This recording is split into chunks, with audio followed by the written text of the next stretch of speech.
first sirens and alarms sound right now, right here. Listen to the sounds of battle. Hear the sirens just as they did. Feel the explosions hammer your chest just as they did. Smell the smoke as it burns your nostrils just as they did that fateful Sunday morning. Look, listen, and remember, for we must never forget. The Japanese planes attack relentlessly. Many servicemen believe the attack is some kind of crazy air raid drill. They think the airplanes are American. In fact, one soldier remarks, "This is the best dang drill the Air Force has ever put on." But when the rising suns become visible on the wings of the airplanes, everyone knows this is no drill. General Short, the commander of Army Forces, is notified of the attack while playing golf. His response, "That is ridiculous." General Short will wish he could have been right, but he has never been more wrong. Ladies and gentlemen, look to your left is a B-17, surprised that the attack is occurring, comes and does a flyby, unable to land. This is just what happened on that Sunday morning. A highly coordinated attack goes off like clockwork at 0:55. Bombers attack Wheeler and Ingham Air Force Base. 2 minutes later, torpedo planes, just like the ones you are seeing in front of you now, begin their attack on Battleship Row. Sleepy-eyed soldiers stumble outside to see Japanese airplanes everywhere, circling the skies, waiting to attack the ships, lined up side by side. Like sitting ducks, they make great targets. In fact, the Japanese have designed new torpedoes capable of striking the ships in the shallow harbor, a technological advancement the Americans are sadly unaware of.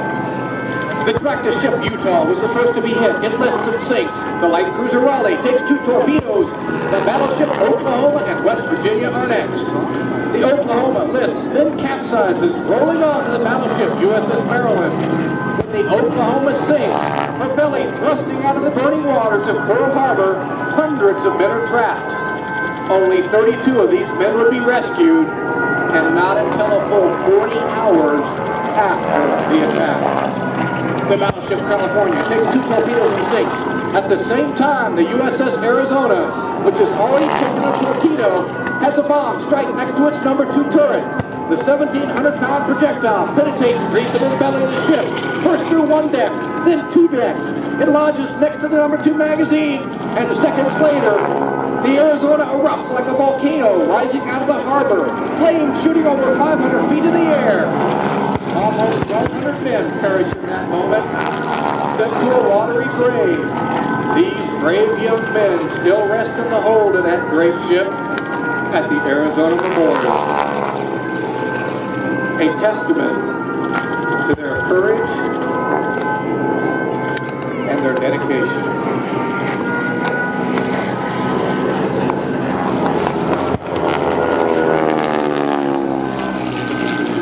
At 08:35, the first wave ends. The damage is horrendous.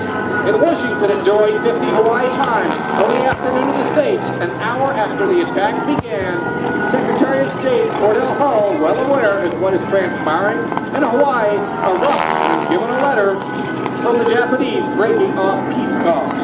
I have never seen a document that was more crowded with infamous falsehoods and distortions on a scale so huge that I have never imagined until today that any government on this planet was capable of uttering them. The second wave of the Japanese attack swarms over Hawaii at 08:55.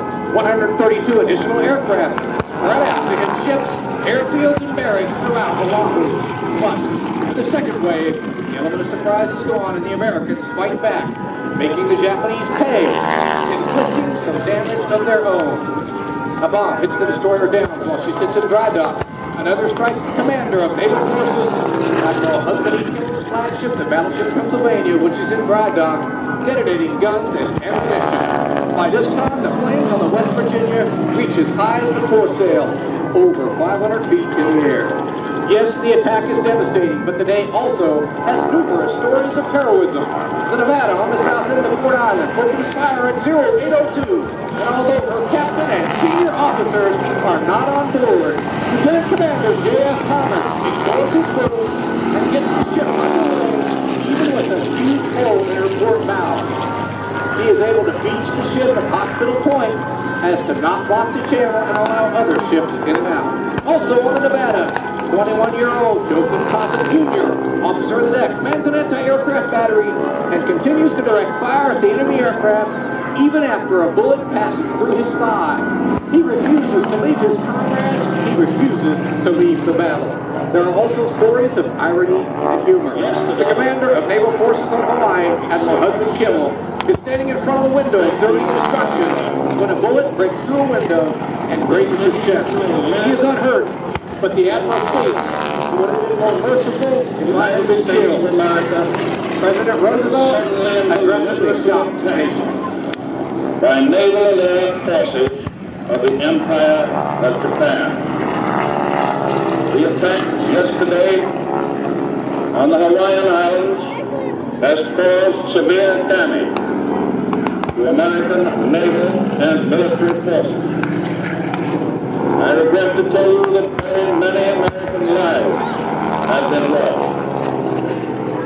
With confidence in our armed forces, with the unbounding determination of our people, we will gain the inevitable triumph, so help us God.